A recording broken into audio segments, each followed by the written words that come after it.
হরিদেবপুরে দেহ উদ্ধার ঘিরে চাঞ্চল্য। হরিদেবপুরের বড়দা সরণিতে বছর 56 এক ব্যক্তির দেহ উদ্ধার। মৃতের নাম ফাল্গুনী দত্ত, তিনি কলকাতা বিশ্ববিদ্যালয়ের কর্মী। হরিদেবপুরের বড়দা সরণিতে বছর 56 এক ব্যক্তির দেহ উদ্ধার। মৃত ফাল্গুনী দত্ত কলকাতা বিশ্ববিদ্যালয়ের কর্মী। সকাল হতে না হতেই প্রতিবেশীরা ফাল্গুনী বাবুকে রাস্তার নর্দমার উপরে পড়ে থাকতে দেখেন।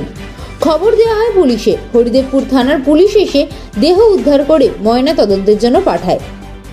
গতকাল রাতে বিয়ে বাড়ির নিমন্ত্রণে গিয়েছিলেন ফাল্গুনী দত্ত, জানিয়েছে পরিবারের সদস্যরা। অবশেষে সকালে তার দেহ উদ্ধার হয় বাড়ির কাছ থেকে। নিছকই মৃত্যু নাকি অন্য কোনো রহস্য রয়েছে, তদন্ত শুরু করেছে হরিদেবপুর থানার পুলিশ। দেখলাম এইখানটা শুয়ে ওনার স্ত্রী করছিল, ওই জল ফল দিয়ে পরিষ্কার করছিল, কাদার মধ্যে পড়ে গেছে তো ওইটাই দেখতে পেলাম। কি অবস্থা ছিল বডি? জামা কাপড় পরাই ছিল, বোধহয় উবুর হয়ে পড়েছিল, হাঁ হয়ে দেখি মরে। উনি তো এর আগেও একবার আধা হয়ে পড়েছিলেন গেছে। বোধহয়। একবার পা পিছলে পড়ে গেছিল, নিজেই উঠে পড়েছিল। উনি কি করবে?